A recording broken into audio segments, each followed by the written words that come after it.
Hello and welcome to the Jersey Overtime. Am I live? Am I live? I could be live. I feel like Ryan Novozinski right now. Do I need to say, we're not starting until I know we are live? I didn't go to Oklahoma State, so maybe we'll just go with it. To get started, am I live? Okay. So, in any case, we're going to get going. Who am I? Once again, I am John Fisher. This is the Jersey Overtime. This is going to be about the New Jersey Devils and other thoughts about hockey. If you used to read me, this is going to be what I'll be attempting to do going forward. Hopefully it is working as intended. Oh, I am live. Good to know. Okay, now that I know that I am live, let me continue my introductory spiel.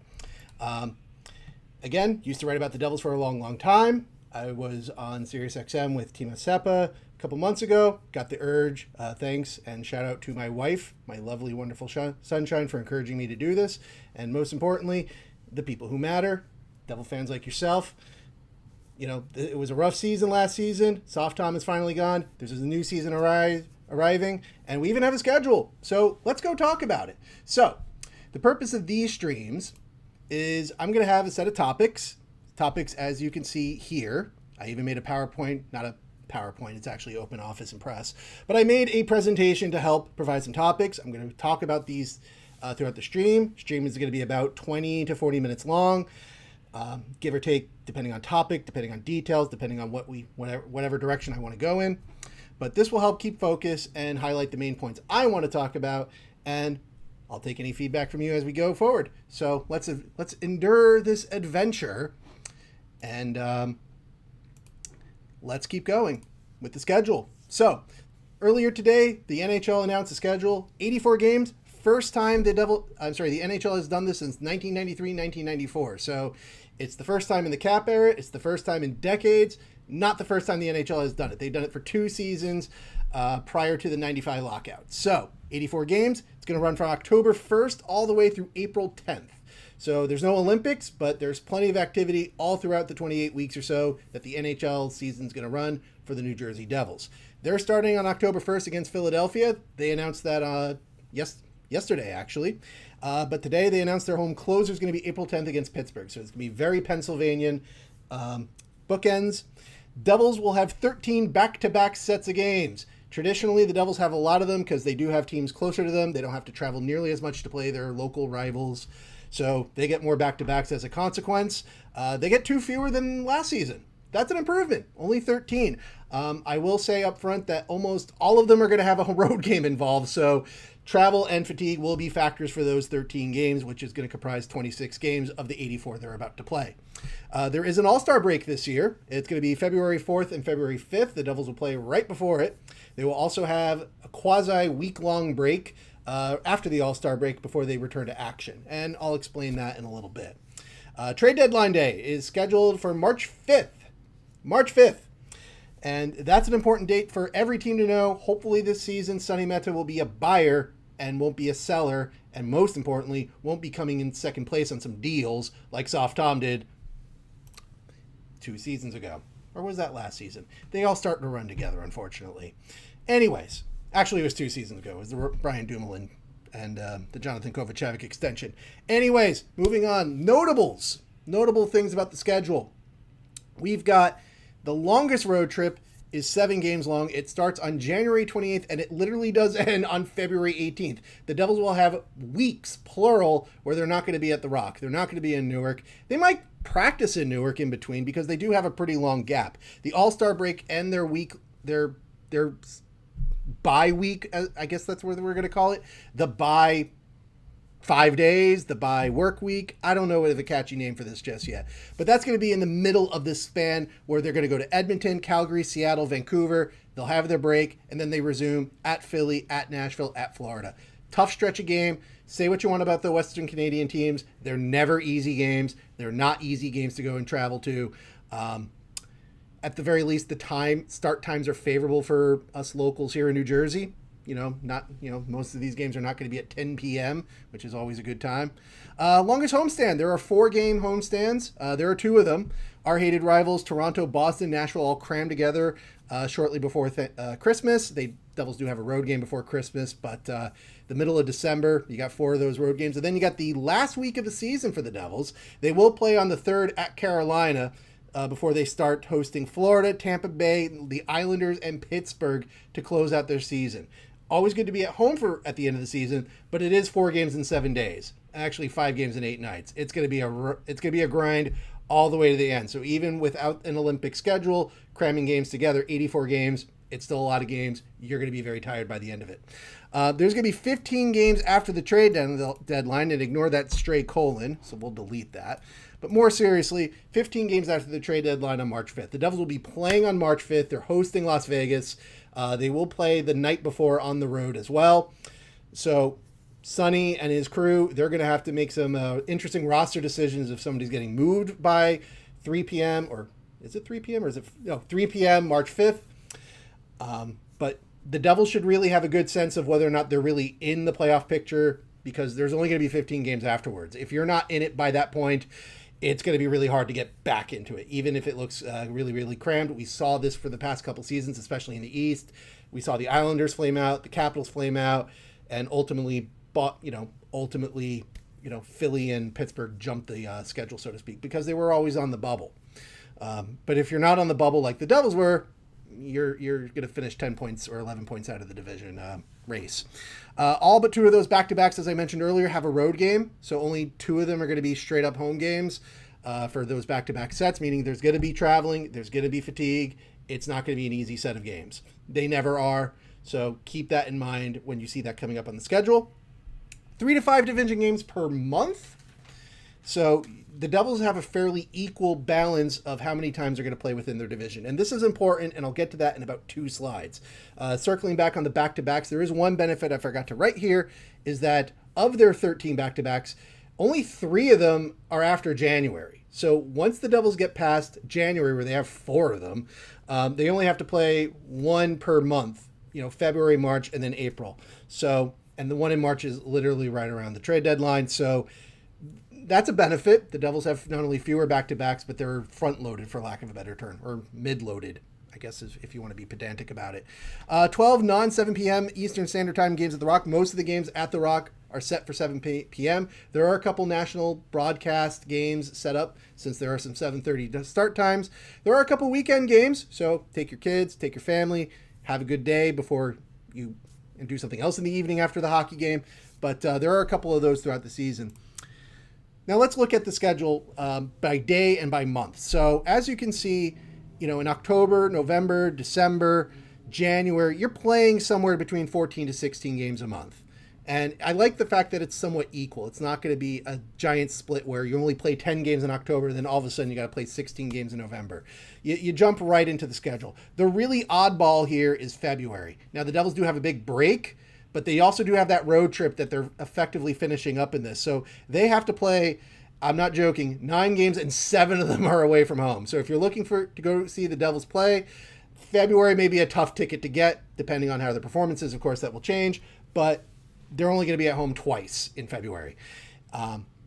To balance that, their April schedule, it's only 5 games. 4 of them are at the Rock. Again, it's that last week of the season for them from April 4th through April 10th. So that's the balance there for that. But as you can see up front, they do have a favorable balance of home versus away games up until January and February. March is, again, more of an even split, but they do slightly favor home games. And again, April is favored in that way. In terms of days of the week to plan for, your Mondays and Fridays and Wednesdays will be relatively open. Devils only have 5 and 7 games respectively on those dates. They have 8 Sunday games. Again, fairly evenly split up. If you're going to the Rock, look for Tuesdays and Thursdays more often than not. They do have 9 home games on Saturday, which is nice, but they have 15 of them on the road. So going to be a lot of watching of the Devils on Saturday night on TV this coming season. And again, with 84 games, it's a 42 and 42 split instead of 41 and 41. So with the 84 games schedule, the Devils will thankfully play 4 games within the division. And that's a very good thing because I prefer that. as a Devils fan, as a season ticket holder, give me the 4 games against my local rivals. Give me 4 games against our hated rivals. I really, really do not need to have the home game against Vancouver. I really, really, really do not need to have a home game against Nashville or Seattle. It's okay if you drop a Utah game to get one more game within the division, especially with how the playoffs are set up. To make the playoffs in the NHL, you still have to be top 3 in your division or take the 2 final wildcard spots in your conference. So, what that means is that it's very important to win within your division. Those games are point swings that make a difference. The Devils missed the playoffs by 11 points last season. They finished 11 points behind Philadelphia for 3rd in the division. And that's notable because they were bad in the division last season. That's right. They were, I just realized, I am presenting this. I'm sorry. I got scared for a moment. I wasn't presenting correctly. I digress. The Devils were winless against not only Carolina, but also the Philadelphia Flyers and the New York Islanders. That's 11 games last season against 3 teams that were in the playoff picture or made it to the playoffs. The Devils earned 1 point out of a potential 22 against them. They missed the playoffs by 11. I'm not saying they were going to sweep the Canes or sweep the Flyers or sweep the Islanders, but more points there, you salvage some season, and maybe you give yourself some additional confidence for those other games not within the division to go out there, put in a good performance, and get a W. The Devils went 7-17-3 last season within their own division. They cannot do that again if they want to make the playoffs this season. They really need to do much better. And so these are the dates you really should be highlighting on your calendar. No disrespect to Connor McDavid and the Oilers. No disrespect to Macklin Celebrini and the Sharks. No disrespect to Jason Robertson, and who may or may not be a Dallas Star at this point. He could be. I mean, signs, I think, are good in arbitration for him. But nevertheless, those games will be exciting. Those games will have some value at that time, but you got to win within the division. To that end, I want to highlight a number of points about these games you see on screen here. First, our hated rivals. All 4 games are before Christmas. All of them. Get them out of the way. Devils did well against them last season. Our hated rivals are still projected to be a rebuilding, retooling, re-something team. So it's very important for the New Jersey Devils to exert their will and continue the dominance over our hated rivals. And for those of you new to this stream and new to how I handle things in hockey, I constantly refer to the New York Rangers as our hated rivals because they are truly our hated rivals. I hate them. The people who matter hate them. The New Jersey Devils organization hates them. You should consider hating them too. Or not. I'm not your dad. More importantly than that, though, the Devils got to get wins against them and get them out of the way. That being said, they have Carolina all after the All-Star break. Most of their games against Philadelphia are going to be in the 2027 portion of the season. They're going to have some big games at home against the Penguins and a big road game in March, which is all going to be after the trade deadline. And the Islanders, again, you close out your season against the Islanders, you get them early in Belmont, and then you host them twice in 2027 with the closer on, or the near closer, the penultimate closer on the 8th. I misspoke. I'm going to do a lot of misspeaking on this streaming. I'm sorry. But continuing on, get wins against those teams. They got none of them in last season. It's very important to get them again this season. And it's also just as important to continue to get wins over Columbus, who may or may not be a quality team. They continue to be a giant question mark. Who knows how anything is going in Columbus. And the Capitals certainly look like they're reloading. They want to make potentially Alexander Ovechkin, the Putinists' last season, a successful one. That means it's important for the Devils to get some wins on them in October and November. So these 28 games, in my opinion, are really the ones to highlight. More than just their rivalry games, more than just that they're local teams, more than that you probably know, if you live in the area, some fans of these teams and we'd like to get some bragging rights over them. Because what is better than bragging rights, if we're honest with ourselves here? So, to that end, these are the games I would suggest highlighting. But again, plenty of opportunities. I'm sure the Devils are going to announce theme night soon. I'm sure that you're going to see some other potential highlights. And of course, when some teams surprise, you'll see interest go up and down as the season progresses. So, with that being said, that's the schedule. That's my take on it. We're going to continue on with Anthony Mantha. So, on Wednesday morning, the Devils announced that they signed Anthony Mantha to a 2-season contract worth $9.5 million. That's a cap hit of $4.75 million, or roughly just under 4.6% of the cap. And interestingly enough, no trade clauses whatsoever. So I want to talk about Anthony Mantha. I want to tell you what I've learned about him, what he's about, and what you can expect from him, and why I think this may work out, and why I am concerned about this signing. So, Anthony Mantha. Left-handed shot. He apparently can play either wing, so that's good. He's not a center. He's big. He's a large man. You cannot miss him. He's 6'5", officially listed at 234 pounds. Take that weight with a grain of salt, but either way, he's a large dude. He's also very quick. His max skating speed at NHL Edge is in the 81st percentile. That's well above most of the NHL forwards. He's also very good at getting bursts of speed, so he can be quick. He can get away from players as necessary. He can chase down plays. Keep that in the back of your mind when you learn when I talk about Mantha here. The point is that he's not just a big dude. He's a big, fast dude. He's also going to turn 32 very soon. He just finished his 31-year-old season with Pittsburgh Penguins last season, and just before the season's going to start, first day, maybe second day of training camp, he's going to turn 32. So he'll be 34 by the time this contract ends. So last season, again, he was with the Pittsburgh Penguins, and he played 81 games, scored 33 goals, 64 points, career highs. That's right, a 31-year-old with career highs on offensive production. Are you getting a little concerned? I'll give you a fuller picture. So, last season at 5-on-5, he played just over 12 and a quarter minutes at 5-on-5 per game, and over 2 minutes on the power play with the Penguins. These numbers are all from Natural Stat Trick, by the way, one of the best stat sites online. Credit to Brad T. Shout out to Brad T. for keeping that going. Last season, here's another concerning point. He shot at 22.5% at 5-on-5 and 20% on the power play. He has actually shot at a higher percentage 2 seasons prior, in 2023 and 2024.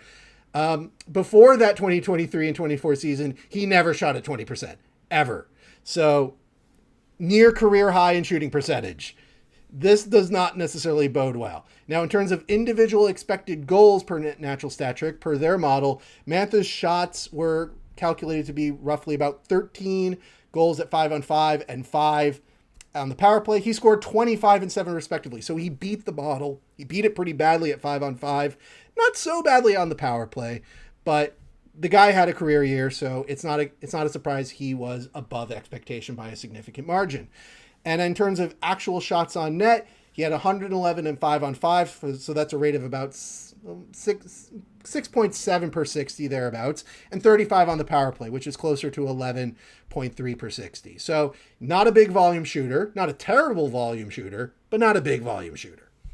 This is his first season ever with 30 or more goals. His third season ever with more than 70 games played. This is his first with over 80, by the way. Actually, second, I forget. That 2023-24 season, he split time between Washington and Las Vegas and made it beyond 80. But so second season over 80. But he's also played 10 seasons in the NHL. So third season ever over at 70 games played should indicate that the guy's had some injury issues. And he's also had 0 points ever in the playoffs. He had 6 games last season with the Penguins, scored nothing. In previous playoff appearances, which is another 14 different games, he had 6 assists total, no goals. So you can start to see a picture. Big guy, doesn't shoot the puck a lot, hasn't scored at all in the playoffs, and he's coming off a career year. These are some red flags. However, there are some green flags. There are some positives, and I want to reference some other people in the process. First is Todd Cordell of Infernal Access. He has a Substack. I recommend reading it. He's been grinding online, writing about the Devils for a while. Recommend Todd Cordell's work all the time. So he had on X, the Everything app, a year-by-year finishing where he beat goals above expectations. Obviously, last season is the big outlier. He beat it by a significant margin. I think he may be referencing a slightly different model here, which is why the numbers may not jibe with what I just said. However, you can see in previous seasons, yes, he beat the model real badly in the 2 seasons before last, but most of his career he's been beating the model. So provided that he's able to get to shooting positions and he's able to get his shot off, there is an argument to be made he's a pretty good finisher. He's not at the level of Ilya Kovalchuk or Alex Tanguay, but he's beating the model. and he can do that so consistently. He just may not be able to do that by this much, forever and ever. Now, the other point I want to make here is some microstats. Now, JP Gambatesi, who you absolutely should be reading on Substack, he runs the Devil's Advocates, highly recommend it. He had in his post about Anthony Mantha a screenshot of all three zones, which is by Corey Schneider, another important guy. Credit that he's continuing the work of Ryan Stimson. Highlights a number of microstats of Mantha's season with the Penguins. And as you can see here, some of these are definitely on the poorer end of things. He didn't have a lot of shot assists. He did not create a lot of rebounds. But he was above most other NHL forwards in terms of getting chances, contributing to chances. He's actually just above the average or the median in terms of shots per 60. Passing, you're not going to get a lot of passing from this guy. He wasn't much of a passer. This guy was the shooter in Pittsburgh. And oh boy, was he a good shooter. Whether it was getting offense off of cycles and forechecks, getting rush offense, getting the shot off from a high danger pass, and most importantly, getting 2 rebounds. Not so much creating it himself, but actually getting to them and finishing them. And I actually question whether or not his high shooting percentage is a direct result of having good luck at getting those rebounds in. Thing about rebounds is that it's a lot of right place, right time situations. You can be in the right place, but maybe your stick's not perfectly set up. The puck chips on you. A defenseman or a forward or a goaltender on the other team makes a great play and just stuffs you. Maybe you just whiff the shot. There's a lot of variation and, for lack of a better term, luck involved with putting in rebounds, but it appears that this guy was going to the net and putting in some rebounds last season, which is great. Not so much on deflections either, which is also another positive. It means that his goal totals weren't inflated by just getting lucky on a lot of tips and a lot of one-touches from passes and things like that. And in terms of zone entries, he's not so great in getting the zone entry himself, but getting entries with control of the puck is positive. Entries that lead to scoring chances, also positive. What this means, and Gambatesi's point of why he's excited, is that underlying the point production was Mantha doing a lot of legitimately good things on the ice that might actually be repeatable. Mantha is a fast, big guy. He can go to the net. Okay, that's positive. He can help on an entry. He can carry the puck in. He doesn't have to necessarily pass it off or dump and chase. He can carry it in. He may be able to get some chances going, and that will help when that shooting percentage is not going to be 22% next season. So I went back to NST and I pulled his last 4 seasons of some on-ice rates. So what this means, for those of you who are initiated, is that these are the stats of his team when Mantha was on the ice taking a shift at 5-on-5 hockey, the most common situation in ice hockey. And I went back the last 4 seasons to include his last full season with Washington, his time split between the Capitals and Las Vegas from 2 seasons ago, his injury-shortened season with Calgary last 2 seasons prior, and then his most recent one with Pittsburgh. Just to give a sense of how did he perform on a team that was on the bubble, making the playoffs, to being a contender like Las Vegas, how he was on a Calgary team where it was just a rough season for him entirely, and then how he did on a Pittsburgh team where he obviously had a career year in points and in goals. Well, you can see based on the time of ice per game, he's a consistent 12-minute guy. Not necessarily somebody who's going to be taking on big minutes on the first line, but he'll give you some decent minutes in the middle part of the lineup. That's been consistent for the last 4 seasons. In terms of how his team's generated shooting attempts, or Corsi as we call it, that's been positive. Outside of that time in Calgary and last season with Pittsburgh, with the Golden Knights and with the Capitals, his team has been above water with Mantha on the ice. So even if these rates aren't super high rates, although it really was with Las Vegas, but I have a suspicion that Las Vegas team was really, really, really good at 5-on-5. Mantha's not getting completely killed. The team's not getting killed when Mantha's taking a shift when it comes to attempt generation. And in shots, again, some of it was pretty low. Some of it was quite high. Last season with Pittsburgh was in the middle range. Dead even in shots percentage. The opponents and the Penguins took the exact same number of shots with Mantha on the ice in 5-on-5. But it's been positive. You want these percentages to be 50% or higher, and for the most part with Mantha, it has been. For expected goals, that's where you're taking into account maybe the chances that Mantha's generating, the chances that the team is generating when Mantha's on the ice. Again, positive rates, positive results. That's been consistent for the last 4 seasons. High danger chances is actually a really good one. The Devils last season were at 10.95 as a team in high danger chances per 60. Mantha has that beat in each of his stops over the last 4 seasons, and by a good margin too. And his teams have out high danger chance the other team when he's been on the ice. Pittsburgh was close to being even, but that's still in the positive range. So there is some logic here, some evidence to say that when Mantha's on the ice, there's going to be some high danger chances. It's going to go well, and you're not going to get completely killed by the other team, provided that the matchup is not that unfavorable. And a lot of people like to look at just the goals, and the other team has consistently outscored their opponents when Mantha's on the ice, with the exception of that season in 22-23 with Washington, where unsurprisingly the PDO was not very good. The Capitals, and they just were not scoring any goals when Mantha was on the ice. The team shooting percentage was super low, much better and much more favorable in his other stops. I would just chalk that up to bad luck. So the numbers here, they're not amazing, and last season alone is not that amazing either. But you look back to his time with the Capitals, with that time, there was 18 games in Las Vegas, and even those 13 games in Calgary, there's some positives to be taken away here. It's not that Mantha is just a guy who just needs to have the puck fed to him and put the puck in the net to make an impact and contribute to things. So, with that being said, I have issues. I have issues with the Mantha signing.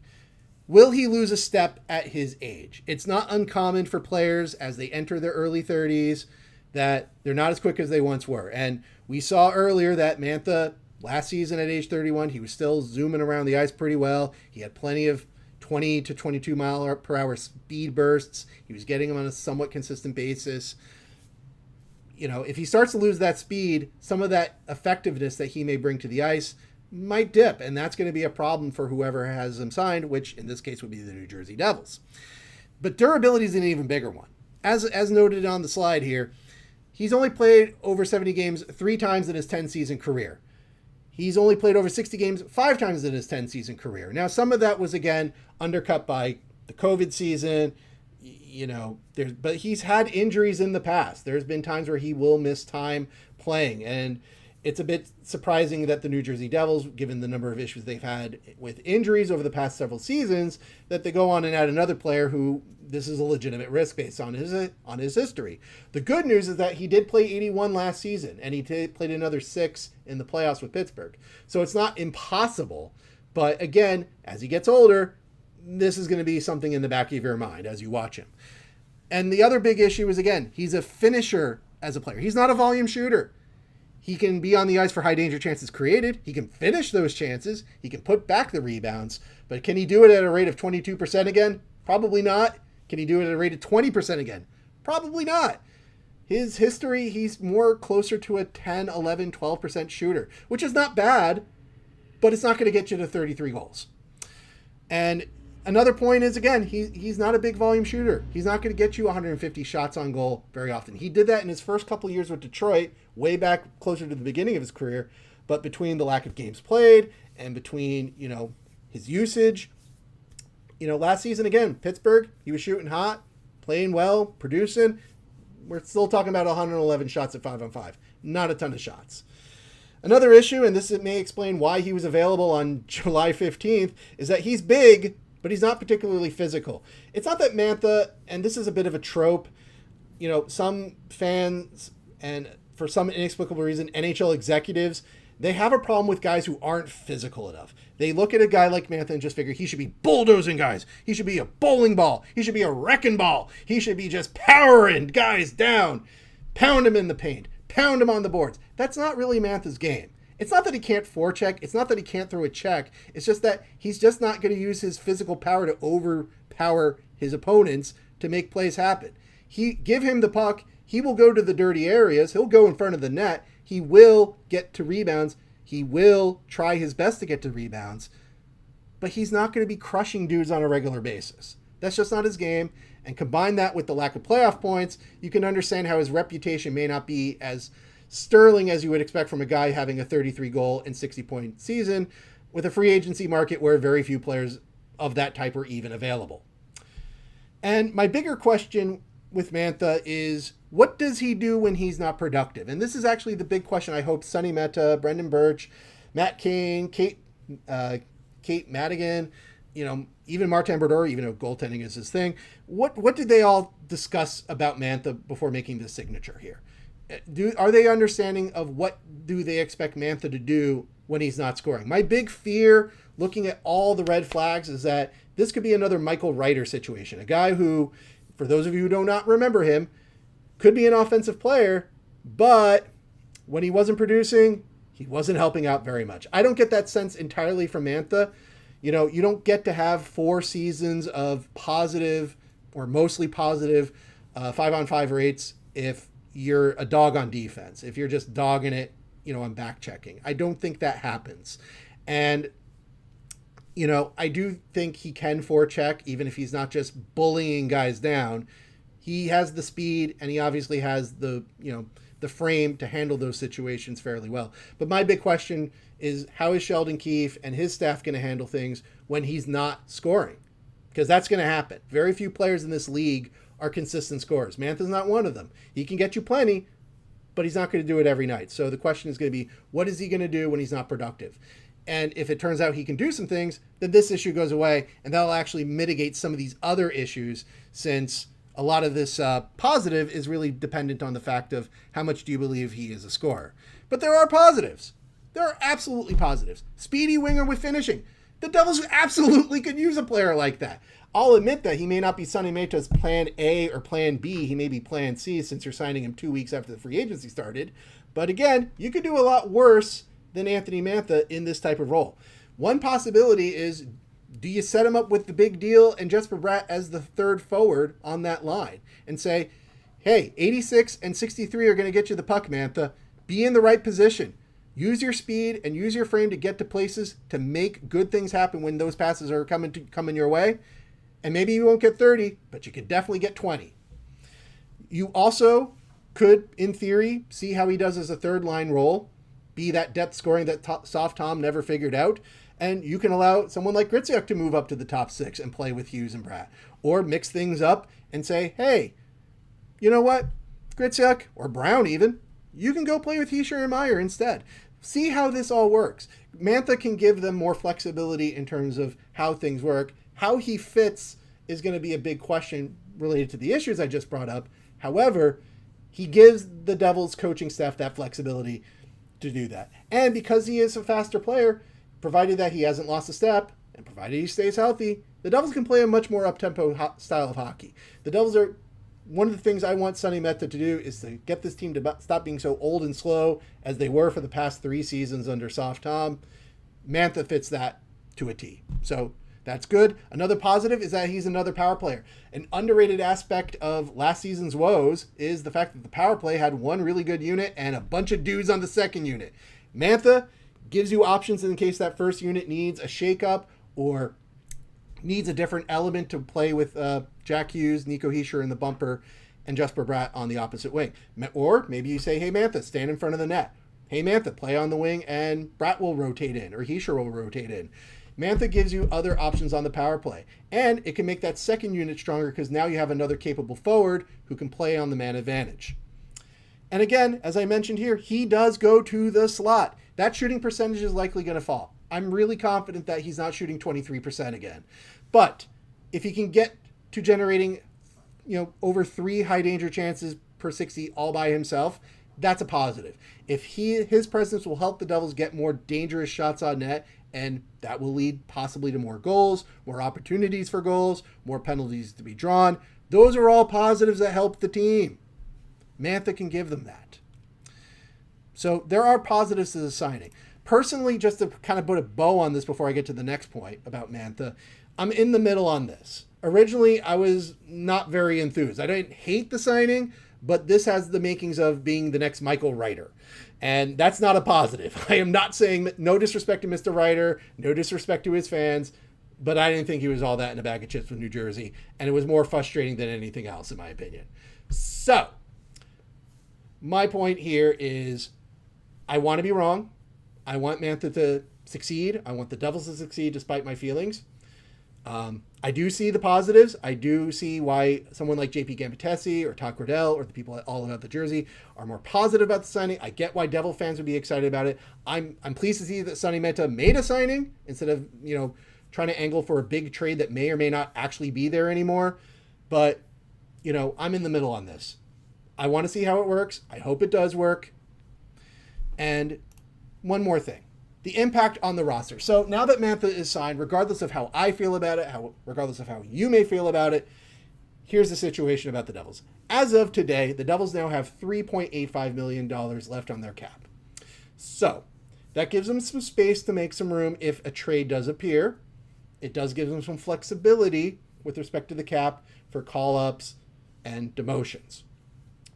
We'll see if the Devils want to sign another player. They already have quite a few players signed to NHL contracts. They're nowhere near the 50-man contract limit, but they have enough contracts where they do have to be concerned about the active roster.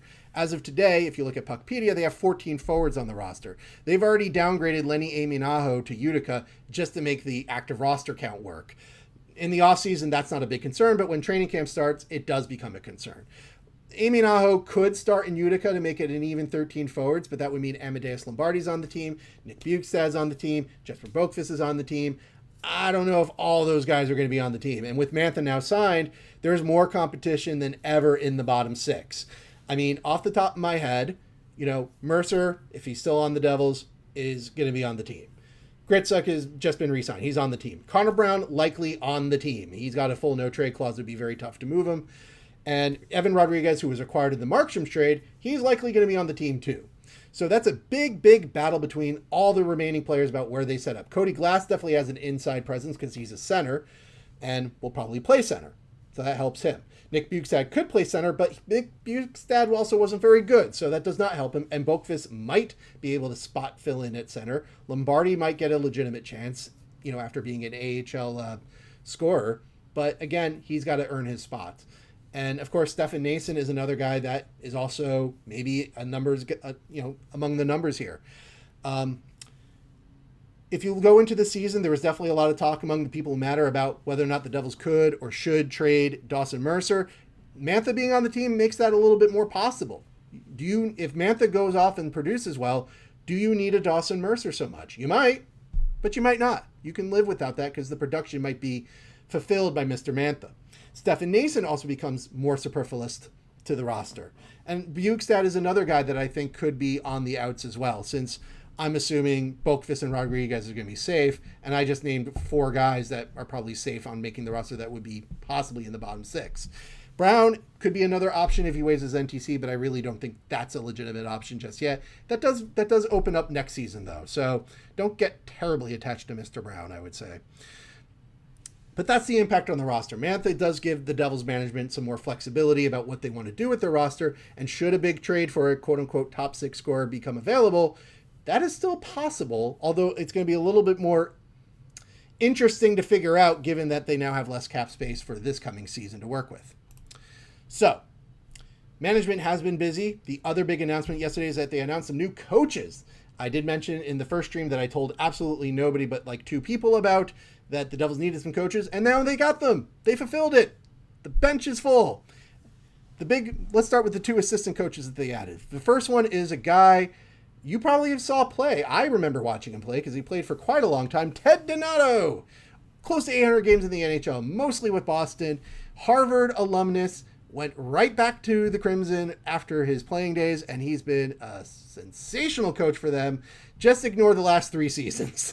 Harvard did not mention those last 3 seasons when Donato announced his retirement, and when they did so, they said, we thank you for your service from 2004 to 2023, which should tell you all about how they felt about the last 3 seasons. Nevertheless, you can't stop this man's shine in the college game. Most career wins in Crimson history. 8 NCAA tournament appearances for Harvard, 3 ECAC titles. That's the conference that they play in.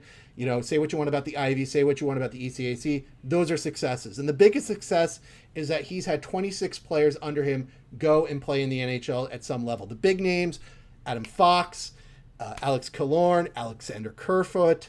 I'm sure there's some other names I'm completely blanking on. But 26 players. Before then, the entire history of Harvard only had 19 or something like that. So Donato alone oversaw that number double. And that's a credit to his work. And that's just in the NHL only. This is not to say about guys from Harvard who went on to play in Europe, play in the AHL, play in the ECHL. So that's, a mark of his success as a recruiter of talent, which is not at all easy because Harvard definitely makes you be Harvard material if you want to go. You have to pass the admissions. You have to have the grades. You have to have the ethic. You have to get the approval. It's not enough to just be good at hockey to go to Harvard. You have to be Harvard material. And Donato made that happen for a lot of guys. So, more germane to the New Jersey Devils. His big thing at Harvard was a 1-3-1 power play. That's not completely uncommon. The Devils have done that. A lot of the NHL teams have done that. It looks like that's going to do well. That didn't go so well for Harvard last season. It was only at a 14.3% success last season, 53rd in the nation, which is roughly 59, 60-something schools. So power play was not that great, so he's not coming in hot. When he had more talented players, guys who would go on to play in the NHL, that percentage was much, much higher. So there is some thought that he may have some interesting looks to potentially spice up what was a dormant 1-3-1 under Colleton throughout parts of last season. The other assistant coach is AJ McLean. He was an assistant under Keefe with the Sioux Greyhounds and with the Toronto Marlies, where Keefe got moved up. AJ stayed with Toronto. He's continued to grind it out in Syracuse. He spent his last 3 seasons with the Syracuse Crunch, so he's all familiar about getting guys ready for the show. Saw a lot of guys earn call-ups to Tampa Bay to go out and do good things with the Lightning. So credit to them, credit to him there. This is an opportunity for him to show, just like with Donato, to show that he can do this at the highest level. So best of luck to him. I think McLean is probably going to be more suited to what Breland and Dave Taylor used to do, and probably be somebody who sits up in the press box and coaches there, or maybe helps out more in practice or helps out more one-on-one. It remains to be seen, but I think that's going to be closer to his role, presuming that Bradshaw stays on the defense and Donato takes over for offense and power play. So the other coaches, I'm not as jazzed about. So they're about the goaltending. The Devils created a new position called Director of Goaltending, and it's Lou Luongo. And yes, he's Roberto Luongo's younger brother. This is not some guy who just had a connection and moved on. This is a guy who's been grinding it. He coached at Springfield, Charlotte in the AHL. He coached in Switzerland as a goalie coach. He coached junior hockey as a goalie coach for several seasons. This is a guy who earned his mileage as a goalie coach before going to oversee goaltending under Florida under Mantha and Birch. And there's your connection right there. So Mantha and Birch get a guy that they're familiar with, a guy that they trust to help develop and oversee the goaltending position from the NHL level on downward. Now, the thing I don't like about this is, and this was reported in the Devils press release, is that he will be reporting to Martin Brodeur. Marty was a legendary goaltender for the New Jersey Devils. A New Jersey Devils legend as a player. As an executive, he's the main reason why Dave Rogalski had so many years in New Jersey. I'm not a huge fan of the fact that he still has some measure of control over this position. I don't know if this was some sort of front office dealing of saying, look, you'll be in charge, but maybe in name only, or yes, you can be in charge, but there's going to be a middleman that's going to help, decide some actual day-to-day decisions or developmental decisions, and you're just the overseer. I don't know what the discussion was like, but unfortunately, Marty Brodeur is still in charge of the goaltending. And you can see that footprint there because we got another St. Louis Blue alumnus as the goalie coach. Now, unlike Dave Rogalski, Dan Stewart has been grinding it with Springfield mostly.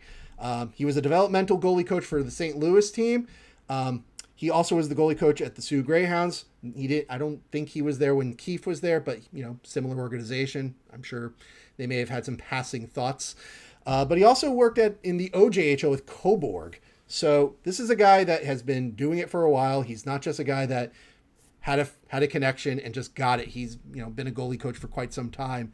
In Springfield, he coached guys like Charlie Lindgren. Joel Hofer is probably the best example, or Heffer. I'm not sure exactly how to pronounce it. Colton Ellis is another one. Malcolm Subban is another. Not exactly sterling names, but guys who have, played in the NHL. Heffer is obviously the big one among his small group of guys who have made it out of Springfield. And the Springfield goaltenders have generally done okay under him from my quick glance at things. So hopefully Stewart provides something different and, more importantly, something effective. And hopefully Lou Luongo steps in when it's not effective, and Martin Brodeur doesn't get to just say, he's my guy, so he stays as long as I'm here. because I have a suspicion that's exactly what happened with Rogowski, and the Devils cannot afford a repeat of that. So I wish the best for Dan Stewart. I wish the best for Lou Luongo. I just wish they directly answered to Sonny Mehta and Brendan Birch and Kate Madigan instead of Martin Brodeur. That's my beef with this part of the coaching. But otherwise, Devils got a new coaching look. Ultimately, I think the leash is still going to be very tight on Sheldon Keefe. New GM, Brendan Birch is involved. New people are in the org with the bench. Ted Donato has a lot of experience as a head coach at Harvard. You got to perform, Keefe, and you got to hit the ground running, especially on those divisional games right away. So to close things out for this stream, thank you again for watching. One of the things I want to start doing is start recommending some other people and shout outs to other sources to help expand other people, get some awareness on these people. You may already know some of this, some of it you may not know, and we'll go from there. So some of the sources I use for this stream: Natural Stat Trick, NHL Edge, obviously the Devils' main website, devilsnhl.nhl.com for the schedule, for the Mantha signing, for the coaching announcements, Hockey Reference for helping me find the records more easily for last season's terrible results within the division. Todd Cordell at Infernal Access, read him on Substack. JP Gambitesi, read him at Devil's Advocate. College Hockey News, a great resource for college hockey. They have a listing of all the different alumnus who went on to play in the NHL, even if they only played one game like Riley Walsh, or if they played over 1,000 like Alex Killorn. So credit to College Hockey News for keeping it going. And I'm always going to shout out my former place of business, All About the Jersey. Credit to Chris, credit to Jackson, Jared, James, and everyone else over there. So that's the stream for today. Thank you again for watching. And I will let you know through X and possibly through the next schedule on YouTube about when the next one will be. So maybe that'll be in about a week or so. We'll see what happens with the New Jersey Devils, and we'll see